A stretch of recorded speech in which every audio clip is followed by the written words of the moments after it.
सबको जय मसीह की, परमेश्वर के नाम की महिमा हो। आज हम देखेंगे यूहन्ना रचित सुसमाचार और उसका तीसरा अध्याय। और इस तीसरे अध्याय में हम देखेंगे यीशु और निकोदेमुस, और साथ ही हम देखेंगे यीशु के विषय यूहन्ना की गवाही। बस छोटा सा ही अध्याय है, जल्दी से ही पूरा हो जाएगा। कृपया आप इस अध्याय को आप पूरा सुनिए, क्योंकि जब हम पूरी बात जो एक अध्याय में बताई जाती है उसको पूरे से अच्छे से सुनते हैं तो इस वचनों के द्वारा परमेश्वर हमें ताकत देता है, शक्ति देता है, बुद्धि देता है। मैं जो आपको ये अध्याय सुना रहा हूँ पढ़कर, मैं अपने आप में कुछ भी नहीं हूँ, लेकिन परमेश्वर है, उसका वचन जो मेरे मुख से निकल रहा है ये हमारे जीवनों में, हमारे मन में कार्य करता है। और परमेश्वर के पास आना और उसकी हुजूरी में आना आनंद का विषय है। और हमारे जीवन में ये जो आनंद प्रवेश करता है, आपने देखा होगा जब एक मरीज है वो बेड के ऊपर लेटा होता है तो उसकी ग्लूकोज की एक बोतल लगी होती है, जिसको हम ग्लूकोज कहते हैं ना, ग्लूकोज चढ़ाते हैं जो, तो उसका कनेक्शन है वो यहाँ के द्वारा यहाँ पे लगाते हैं सुई, और पूरे शरीर में उसके वो जो ग्लूकोज है वो चढ़ती रहती है। और फिर उसी ग्लूकोज के अंदर अलग अलग प्रकार के जो इंजेक्शन है वो लगा दिए जाते हैं। बार बार इंजेक्शन लगाने की इंसान को जरूरत नहीं पड़ती रहती। और जितने भी दिन वो आईसीयू में रहता है या फिर सीरियस होता है तो वो लगी रहती है उसके, जब तक कि वो रिकवर नहीं हो जाते हैं। और उस ग्लूकोज के लगाने के द्वारा उसके संपूर्ण शरीर के अंदर जो जो इंजेक्शन उसमें लगाए जाते हैं ग्लूकोज में, वो अपना कार्य करते हैं। इसी प्रकार जब हम परमेश्वर की हुजूरी में आते हैं, उसके सामने आते हैं, उसके वचन को सुनने के लिए अपने आप को प्रिपेयर करते हैं, तैयार करते हैं, तो वो वचन है वो जिस प्रकार ग्लूकोज शरीर में जाती है और उसके अंदर जो इंजेक्शन लगाए जाते हैं वो शरीर में जाते हैं, वो शरीर को रिकवर करते हैं और हमें भला चंगा करते हैं। इसी प्रकार हमारी आत्मा को, जब हम परमेश्वर के सम्मुख आते हैं तो हमारी आत्मा को ये वचन है जो हम सुनते हैं, जो हम पढ़ते हैं, ये हमें एक शक्ति प्रदान करते हैं, एक पावर प्रदान करते हैं, और हमारे जीवन में हमें आगे बढ़ने में और दुखों से लड़ने में और जो शैतान की ताकतों को दूर भगाने में ये हमें एक पावर देते हैं। जिस प्रकार की हम देखते हैं कि कोरोना है, इसके हम वैक्सीन लेते हैं, तो ये कोरोना की वैक्सीन क्यों लेते हैं, सोचा आपने? क्योंकि जब हम कोरोना की वैक्सीन लेते हैं तो हमारा शरीर है वो अपग्रेड हो जाता है। हमारे शरीर को पता चल जाता है कि दुनिया के अंदर एक इस प्रकार का रोग भी है, इस प्रकार का एक नया वायरस भी है जो कि हमें यह अटैक कर सकता है। तो उस अटैक के बारे में पूर्व सूचना देने के लिए हम शरीर के अंदर वायरस है, वायरस का ही एक अंश होता है वैक्सीन में, वो लगा देते हैं, ताकि जब एक्चुअल में जो रियल में जो वायरस आएगा, जो एक जिसकी बड़ी पावरफुल है वो आएगा, तो उसको वो पहचान कर शरीर है वो पहले से ही बिल्कुल तैयार हो चुका होगा, उसको आते ही मार गिरा देगा, और वो हमें नहीं मार सकेगा बल्कि खुद ही मर जाएगा, क्योंकि शरीर उसके लिए बिल्कुल तैयार है। इसी प्रकार से जब हम वचनों को पढ़ते हैं, उसके वचनों में आगे बढ़ते हैं, तो हमारी जो अंदरूनी पावर है, जो परमेश्वर के प्रति जो हमारा प्यार है, वो शैतानी ताकतों को देखते ही दूर भगा देता है। और शैतान जान लेता है कि ये बंदा जो है ये शैतान का मुकाबला करने में सक्षम है, क्योंकि परमेश्वर इसके साथ है। परमेश्वर हमारे साथ कब आता है? जब हम उसके साथ आते हैं। हम उसके साथ कब आते हैं? जब वचन पढ़ते हैं। प्रार्थना करने से भी जरूरी है वचनों को पढ़ना, क्योंकि प्रार्थना करते हैं तो हम एक लिस्ट परमेश्वर के सामने जो है रख देते हैं। प्रभु जी हमें ये भी चाहिए, प्रभु जी हमें वो भी चाहिए, हमें ऐसा भी चाहिए, वैसा भी चाहिए। लेकिन जब वचन पढ़ते हैं तो परमेश्वर से हमारी सीधी कनेक्टिविटी हो जाती है, और परमेश्वर हमसे बातें करता है, हम परमेश्वर से बातें करते हैं, पवित्र आत्मा हमसे बातें करती है, वचन हमसे बातें करता है, और इन बातें करने के द्वारा है वो सब कुछ जो है वो कनेक्टिविटी एक हो जाती है, और हमारी आत्मा परमेश्वर से मेल मिलाप कर लेती है। जल्दी से आज के इस छोटे से अध्याय को शुरू करते हैं। हम पढ़ने वाले हैं यूहन्ना रचित सुसमाचार उसका तीसरा अध्याय, और इसकी पहली आयत से लिखा है यीशु और निकोदेमुस। फरीसियों में निकोदेमुस नाम का एक मनुष्य था जो यहूदियों का सरदार था। यहाँ पर एक यहूदियों के सरदार का जिक्र है और उसका नाम है निकोदेमुस, ठीक है। और उसने रात को यीशु के पास आकर उस यीशु से कहा, हे रब्बी, हम जानते हैं कि तू परमेश्वर की ओर से गुरु होकर आया है, क्योंकि कोई उन चिन्हों को जो तू दिखाता है यदि परमेश्वर उसके साथ न है तो दिखा नहीं सकता है। तो यहाँ पर वो आदमी, वो सरदार है जिसका नाम नकुदेमेस है, जो यहूदियों का सरदार है, वो यीशु मसीह के पास रात के समय आता है और यीशु मसीह की तारीफ करता है और उसके कामों की तारीफ करता है और कहता है कि तू परमेश्वर की ओर से आया हुआ जन है, वरना ऐसे काम कोई नॉर्मल मनुष्य नहीं कर सकता। जिसके पास परमेश्वर की ताकत है, पावर है, वो ही इस प्रकार के चमत्कारी काम है वो कर सकता है। यीशु ने उसको उत्तर दिया, मैं तुझसे सच सच कहता हूं कि यदि कोई नए सिरे से नए जन्मे तो परमेश्वर का राज्य देख नहीं सकता। आगे हम देखते हैं, निकुमदेस ने यीशु से कहा, मनुष्य जब बूढ़ा हो जाता है तो कैसे जन्म ले सकता है? क्या वह अपनी माता के गर्भ में दूसरी बार प्रवेश करके जन्म ले जाता है? तो निकुमदेस भी सरदार था और बोला, जी ऐसा कैसे हो सकता है यीशु मसीह जी, आप बताओ कि दोबारा से मैं जन्म कैसे लूं? बूढ़ा हो गया था आदमी, वो दोबारा से फिर कैसे जन्म लेगा? यीशु ने उत्तर दिया, मैं तुझसे सच कहता हूं कि जब तक कोई मनुष्य जल और आत्मा से न जन्मे तो वह परमेश्वर के राज्य में प्रवेश नहीं कर सकता। तो यहाँ पर यीशु मसीह जो है स्पष्ट बताते हैं कि जब तक कोई मनुष्य यीशु के नाम का, परमेश्वर के नाम का बपतिस्मा जल के द्वारा न ले ले, तब तक उसका जन्म नहीं हो सकता, वो जीवन में प्रवेश नहीं कर सकता है। क्योंकि जो शरीर से जन्मा है वह शरीर है और जो आत्मा से जन्मा है वह आत्मा है। हमें आत्मा से जन्म लेना है, आत्मिक रूह को प्राप्त करना है। तो यहाँ पर बपतिस्मे की महिमा यीशु मसीह बताते हैं। अचंबा न कर कि मैंने तुझसे कहा तुझे नए सिरे से जन्म लेना है। हवा जिधर चाहती है उधर चलती है और तू उसका शब्द सुनता है, परंतु नहीं जानता कि वह कहाँ से आती है और किधर को जाती है। जो कोई आत्मा से जन्मा है वह ऐसा ही है। निकुमदेस ने उसको उत्तर दिया, ये बातें कैसे हो सकती है? यह सुनकर यीशु ने निकुमदेस से कहा, तू इजराइलियों का गुरु होकर भी इन बातों को नहीं समझता।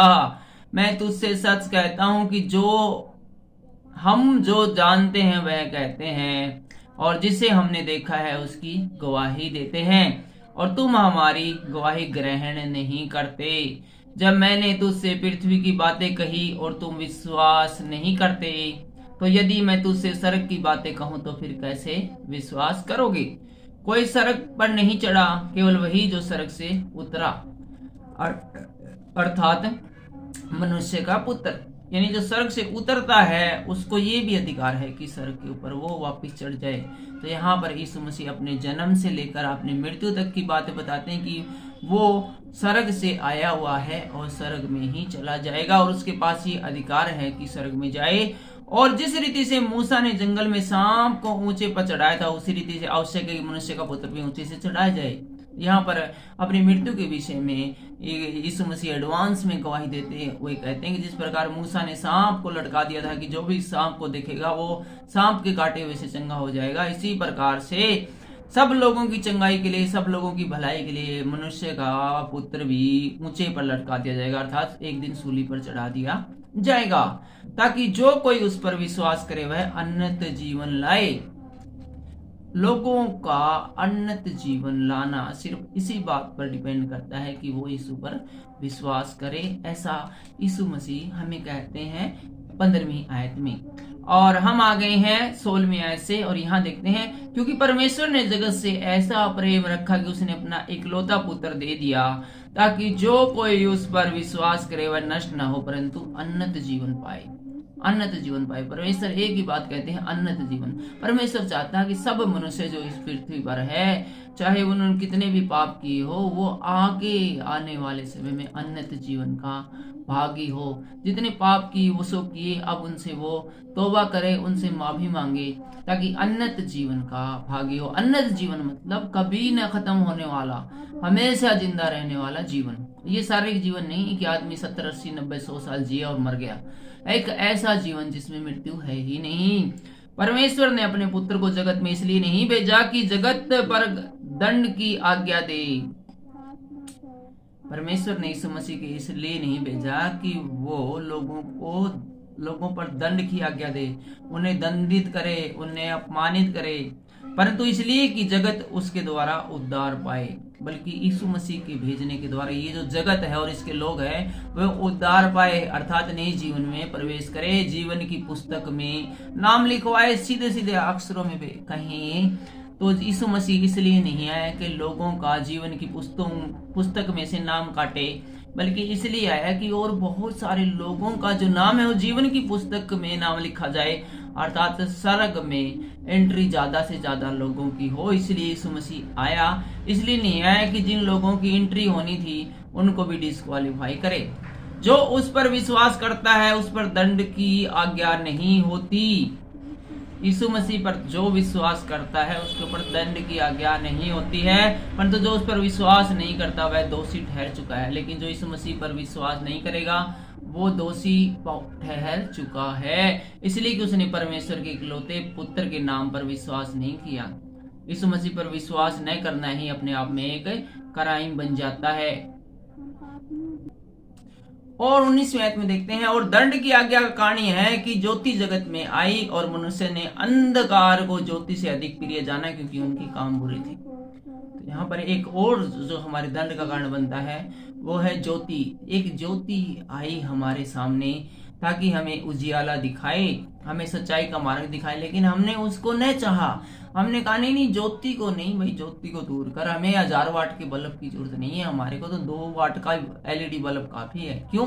क्योंकि 1000 वाट का बल्ब जलाओगे तो सब कुछ दिख जाएगा, और हमारे जो काम है वो बुरे हैं जो कि अंधेरे में ही आसानी से हो सकते हैं। यदि उजाले में करेंगे तो हो ही नहीं सकते। एक चोर है वो आसानी से चोरी रात को कर सकता है या किसी सुनसान जगह पर कर सकता है, न कि किसी भीड़ भरे बाजार में, क्योंकि वहां पर सब लोग हैं और फंस जाने का खतरा है और उजाला है। इसलिए कि हम पापी थे, इसलिए हमने पाप को ही गले लगाया। हमारे अंदर शैतानी कार्य, शैतानी आत्माएं है वो आई हुई है, इसलिए हमने अंधकार को ही प्यार किया, और यही हमारे जो है दंड का कारण बन जाता है। 20 में ऐसे देखते हैं, क्योंकि जो कोई बुराई करता है वह ज्योति से बैर रखता है। बुराई करने वाले हैं वो अंधेरे से ही प्यार रखते हैं, जैसे चोर अंधेरे से प्यार रखते हैं और ज्योति के निकट नहीं आता, और जो रोशनी के नजदीक है वो क्रिमिनल हो नहीं आता। ऐसा ना हो कि उसके कामों पर दोष लगाया जाए, कहीं ऐसा ना हो कि कोई खुलेआम है वो किसी को हत्या कर दे और क्रिमिनल हो, और फिर उसके ऊपर लोग देख के गवाही दे कि जी मैंने देखा था इसको, इसलिए वो हमेशा अंधेरे में ही बुरे काम करना चाहता है। परंतु जो सत्य पर जलता है वह ज्योति के निकट आता है ताकि उसके काम प्रकट हो और वह परमेश्वर की ओर से किए गए हैं। लेकिन जो अच्छा मनुष्य है वो परमेश्वर से प्यार करता है, उसके नाम से प्यार करता है, ताकि उसके कार्य हैं प्रकट हो और बाकी लोग भी उसके कार्य को देख के कहे कि हाँ ये बंदा मसीह की ओर से है और ये सच्चा क्रिश्चियंस है और यीशु मसीह की आज्ञाओं पर चलता है। हम आ गए हैं 22वीं आयत में, और यहाँ का शीर्षक है यीशु के विषय यूहन्ना की गवाही, और हम आ गए हैं इस अध्याय के अंतिम पड़ाव पर भी। इसके बाद यीशु और उसके चेले यहूदिया में आए और वहां उनके साथ रहकर बपतिस्मा देने लगे। इसके बाद यीशु और उसके जो चेले हैं वो यहूदिया नामक देश में आ जाते हैं और वहां पर वो लोगों को बपतिस्मा देना शुरू करते हैं। यूहन्ना भी सालेम के निकट एनोन में बपतिस्मा देता था, और यूहन्ना भी इस समय भी बपतिस्मा देता था, और इस जगह का नाम है सालेम, जो कि एलोन जो शहर है उसके निकट था, क्योंकि वहां बहुत जल था। और सबको पता है कि बपतिस्मा देने के लिए जल की जरूरत पड़ती है, और जिस जगह पर यूहन्ना था वहां पर बहुत जल था और लोग आकर बपतिस्मा लेते थे, और बहुत सारे लोग हैं वो यूहन्ना के पास आकर बपतिस्मा लेते थे। यूहन्ना उस समय तक जेल खाने में नहीं डाला गया था, उस समय तक यूहन्ना लगातार है वो बपतिस्मा ही देता रहा था और उसको जेल की सजा तब तक नहीं हुई थी जिस समय का यह घटना है। 25वें आयत में हम देखते हैं वहां यूहन्ना के चेलों का किसी यहूदी के साथ शुद्धि के विषय में वाद विवाद हुआ। शुद्धि को लेकर यूहन्ना के चेले और जो यहूदी लोग थे उनके विषय में काफी तू मैं हुई। वो कुछ कह रहे थे, यूहन्ना के चेले कुछ कह रहे थे। 26वें आयत में हम देखते हैं, और उन्होंने यूहन्ना के पास आकर उससे कहा, और फिर जो यहूदी हैं वे तारा गुरु के पास चलो, यूहन्ना के पास आकर उससे कहते हैं, हे रब्बी, जो व्यक्ति यरदन के पार तेरे साथ था और जिसकी तूने गवाही दी थी, देख वह बपतिस्मा देता है और सब उसके पास आते हैं। यूहन्ना ने उत्तर दिया, जब तक मनुष्य को स्वर्ग से न दिया जाए तब तक वह कुछ नहीं पा सकता।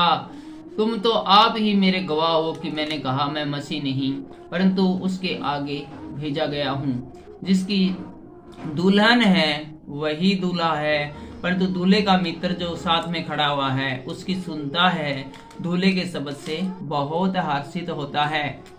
अब मेरा वह हर्ष पूरा हुआ है, अवश्य कि वह बढ़े और मैं घटूं। तो यीशु मसीह के विषय में कहते हैं कि यूहन्ना कहता है कि मेरा इसमें बड़ी खुशी है कि यीशु मसीह का जो कि इस स्वर्ग से भेजा गया है वो और भी बढ़ता जाए, लोगों को बपतिस्मा दे, लोगों को चंगाई प्रदान करे और मैं कम होता जाऊं उससे, क्योंकि यीशु मसीह से महान है वो कोई भी नहीं है। और जब तक स्वर्ग से किसी को बलिदान नहीं मिलता वो परमेश्वर के नाम का प्रचार प्रसार नहीं कर सकता है। 31वीं आयत में हम देखते हैं जो ऊपर से आता है वो सर्वोत्तम है, जो पृथ्वी से आता है वह पृथ्वी का है और पृथ्वी की ही बातें करता है। जो स्वर्ग से आता है वह सबसे ऊपर है। तो सबसे जो उत्तम है, सबसे जो अच्छा है वो स्वर्ग से आता वही है। यदि हम पृथ्वी के हैं तो हम पृथ्वी की ही बातें करते हैं। पृथ्वी की बातें करना मतलब चाचे ने क्या कहा, ताई ने क्या कहा, उसकी शादी में जाएंगे, वहां पर हम गए थे पार्टी में यार मजा नहीं आया यार, वहां पर गए थे यार क्या बर्थडे पार्टी में क्या चिकन बना रखा था यार, वो तो बहुत ही अच्छा बंदा है यार, उस बंदे के तो जैसा कोई जलील है नहीं हमारे, वो तो बहुत बेकार। इस प्रकार की बातें करते हैं। लेकिन जिसको परमेश्वर का बलिदान मिला हुआ वो हमेशा वचन की बातें करता है, प्रार्थना की बातें करते हैं। 32वें आयत में देखते हैं जो कुछ उसने देखा और सुना है उसकी गवाही देता है और कोई उसकी गवाही ग्रहण नहीं करता। यूहन्ना यीशु के बारे में बताते हैं कि वो स्वर्ग से आया है और स्वर्ग की बातें हमें बताता है, लेकिन उसकी बातों पर कोई विश्वास ही नहीं करता है। जिसने उसकी गवाही ग्रहण कर ली उसने इस बात पर छाप लगा दी है कि वह परमेश्वर का सच्चा है, परमेश्वर सच्चा है। और लेकिन जो कोई विश्वास करता है यीशु मसीह पर उसने इस बात पर गवाही लगा दी है कि परमेश्वर सच्चा है, क्योंकि जिसे परमेश्वर ने भेजा हुआ है परमेश्वर की बातें कहता है, क्योंकि वह आत्मा नाप कर नहीं देता। पिता पुत्र से प्रेम रखता है और उसने सब वस्तुएं उसके हाथ में देती है। यहाँ पर यूहन्ना बताते हैं यीशु के बारे में कि जो यीशु का पिता है, हमारा पिता परमेश्वर है, उसने अपना सब कुछ है यीशु मसीह को दे दिया है, क्योंकि वो अपने बेटे यीशु मसीह से बहुत ही प्यार करता है और सब कुछ है वह वो यीशु के हाथ में है। जो पुत्र पर विश्वास करता है अनंत जीवन उसी का है, परंतु जो पुत्र को नहीं मानता वह अनंत जीवन को नहीं देखेगा, परंतु परमेश्वर का क्रोध उस पर रहता है। बस परमेश्वर से क्रोध से बचना है तो यीशु मसीह से प्यार करना बहुत जरूरी है। परमेश्वर ने अपना सब कुछ है, अपनी वसीयत है वो यीशु मसीह के नाम कर दी है। सब कुछ अब यीशु मसीह के ही पास है। जो यीशु मसीह से प्यार करता है तो अनंत जीवन उसी का है, क्योंकि सारी दुनिया और इसकी समस्त पावर और स्वर्ग के सारे अधिकार अब यीशु मसीह के पास ही है। आज के इस अध्याय में बस इतना ही। अगले वीडियो में हम देखेंगे यूहन्ना रचित सुसमाचार और उसका चौथा अध्याय, और चौथे अध्याय में हम देखेंगे यीशु और सामरी स्त्री के बारे में, और चेलों की वापसी भी हम देखेंगे, और सामरियों का विश्वास करना भी अगले अध्याय में देखेंगे। और हम देखेंगे राज कर्मचारी को पुत्र को चंगा करना। और लेकिन आज के इस वीडियो में इतना ही। सबको जय मसीह की जय हिंद।